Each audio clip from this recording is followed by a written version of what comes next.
What's up? Welcome to a series of 3 videos. We're going to build up to a cool, flashy combo shot. This is the first video of 3. This one will highlight the importance of a shot I like to call the Skywalker. It's essentially a underarm snipe, and it's really good at punishing people for either having bad hand placement, like discipline, or being too disciplined with their hand placement in general, which is pretty cool. It'll also allow us to solicit a whole bunch of different returns. We'll try to sum this up in 10 or 15 minutes because it is involved, but hopefully not too involved. I've got barriers here to help me out and just kind of help demo what this looks like, and hopefully it will be good content for you. Yeah. So first things first, this shot, once I understand your space, sweet, is trying to hit in this pocket, okay? When everybody's generally in whatever defensive stance when they're with their board, they sort of make this little triangle. It's the same thing that makes sword side hip or money or anything like that a good shot. We have this kind of location to hit. In this case, what we're looking to do is follow the curvature of your board underneath the arm here. Eventually, that's going to look something, and then I go move here. We're going to follow this curvature. We're going to end up underneath, either with our palm facing up, or with the back of our blade and our hand coming back to guard like that. What we'll just do to here, so I can kind of be in the shot. It's going to start sort of like this motion. Either come up and hook the back of that hand, or hook the back of that hand. Goal is always come back to guard. The reason I don't like this one nearly as much is because it's hard for me to get myself into a protected position.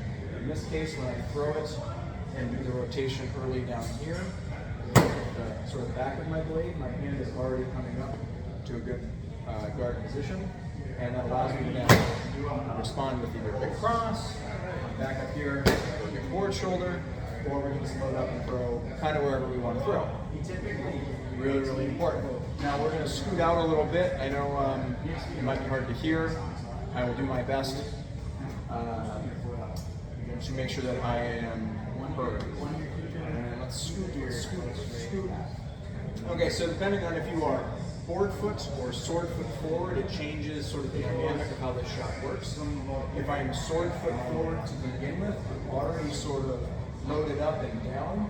It allows me to kind of reach out with a long throw underneath, or this long throw underneath.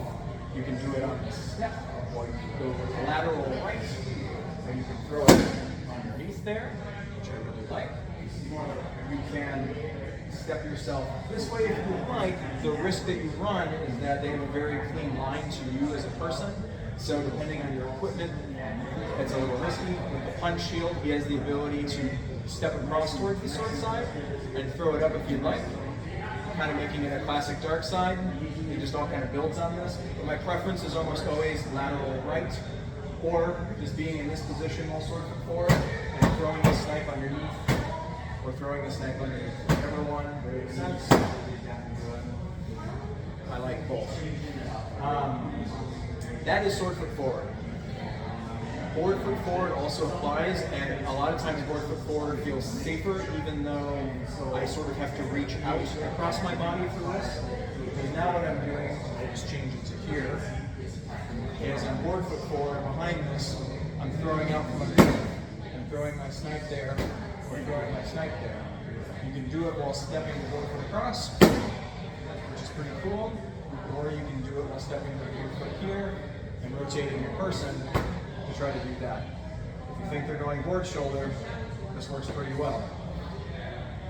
All of this is going to build into solid sword side hip shots, good board shoulder shots, and that's really what we want. Through this series of videos, it's going to eventually show that this will combo into the board shoulder shot I'll demo on the next video, and then the final shot, well, one of them is a 5-1-2, that's super simple, but the very final shot is very flashy and big, and it's going to combine all the 3 videos. So that being said, I like board foot forward. This is nice. Now you can kind of step to your left without being nearly as at risk. If they want to try to throw over there, we're not really there, so you still have this nice counter underneath. I'm doing this one a lot here with my palm up, but you can still throw it here and throw yourself into that motion. It still kind of develops, it rotates, it hits, the block is still there, we're still able to throw through, or we're still able to end up back in this blocking position, insert side hip. All of that is really good. You just kind of let it flow. If you miss, that's okay. If you miss, that's okay. They need to respect that you can hit this even when it's sitting there. Boom. If they don't respect that that can be hit, they're going to get hit. If they start to over-respect it, they start to drop their guard. Cool, I didn't have to make that shot work. It allows them to start compromising their defense and we have more options. It's really, really good. And ultimately, as we step over here, it's the same, as we step to the right, as we flow laterally, if they don't respect that we're going this direction and they keep their guard here because we've been peppering this, we now just step into a position for regular board shoulders or board hips, whatever we want, and it's really good. What tends to happen is they flow with us, right? Same idea. As I do sword foot or board foot across, when I step over here, they rotate. The shot is open. Everything about this is there. If they want to board shoulder me, that's even better. They start to throw at this, I'm already coming underneath. My shield's in this position anyways. It's really a scary shot. If they're high crossing here, but we've stepped ourselves across, we've got sword, head, shield, everything in the way, so we come underneath to try to throw this kind of combo. So all of this is really, really powerful. It works really, really well. Regardless of landing it, whether you hit or miss, it doesn't matter. Eventually, as you get proficient with throwing into that location, you can start to miss on purpose. And when you miss on purpose, it's going to let us combo into a different shot. I guess this will sort of be part of this video too. I think Ender has coined it as the Saint Sunshine. Very pretentious, I don't know yet. I haven't decided that that's what I want to call it. I hate it. But someone named it, so here we go. So building on this underarm snipe, the Skywalker. The Skywalkers lose their hands, so it seems appropriate. When we miss this and bring this across, it either A, has manipulated their equipment, B, they miss their equipment, the sword breaks their line of vision, ends up on the other side of their head here, board side. This is a hard shot, but they don't know that I'm trying to backhand. They might think I'm trying to throw shoulder. Perfect. We get to this position, this gets what I want, board tied up, the sword is high, we're still in the blocking lane, and I'm back into a sword side hip. Boom. Boom. We can start adding that lateral step. Boom. It puts us through the motion, really cool. So that's a different shot. That's not even the shot that we're going to talk about in the next video. It's just something that builds into the Skywalker shot. It's really, really powerful. Bonus content, you can go boom in the board shoulder. Okay, that seems like a ton. The problem is that you've been peppering them underneath the arm. You've then been towards side hip. You're then boom in the board shoulder. So they're doing everything. It's very dynamic.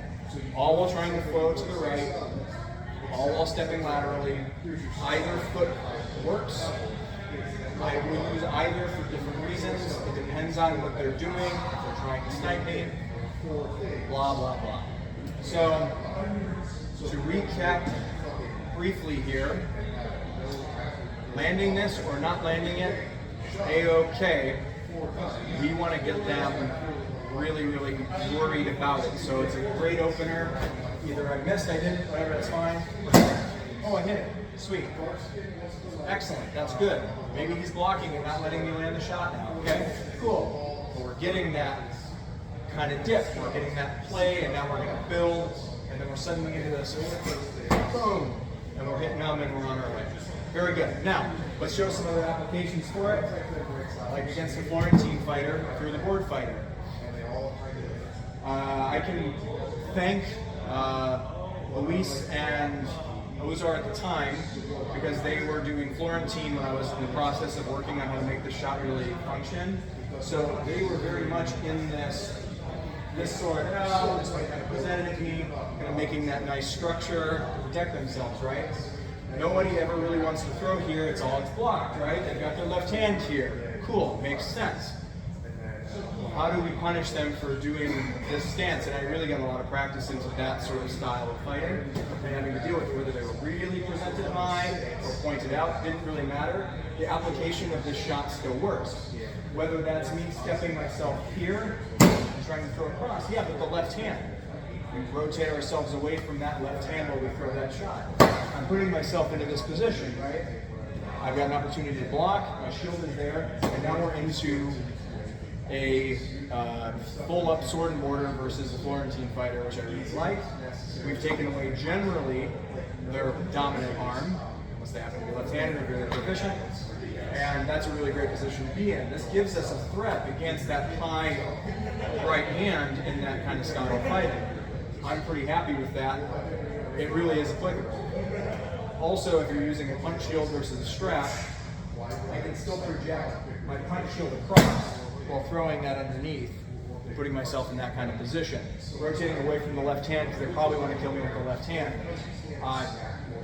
That's been very successful for me, so I like it. The other way you can apply the same sort of mechanics is against their left hand. Let's say they decided that they don't want to present that high, they're doing something like this, that's sort of there. That's okay. We can still step here and either throw underneath that wrist. We still have our shield across, they kind of tie themselves up with their own sword. Cool. But better yet, we almost always just go to the body and we just throw the gap there, and that's cool. If they decide that they're going to drop their left, they know that's open to block. We just miss. And we re-snipe underneath the other arm like we've been doing. You can turn it into a stab, you can do a bunch of things, there's just other ways to build it. Single sword. If we're down to a regular single sword, this is a perfectly reasonable place to aim for, right? Same kind of shot. Lots of people like to be out here and high. I really like to still throw it underneath at that location.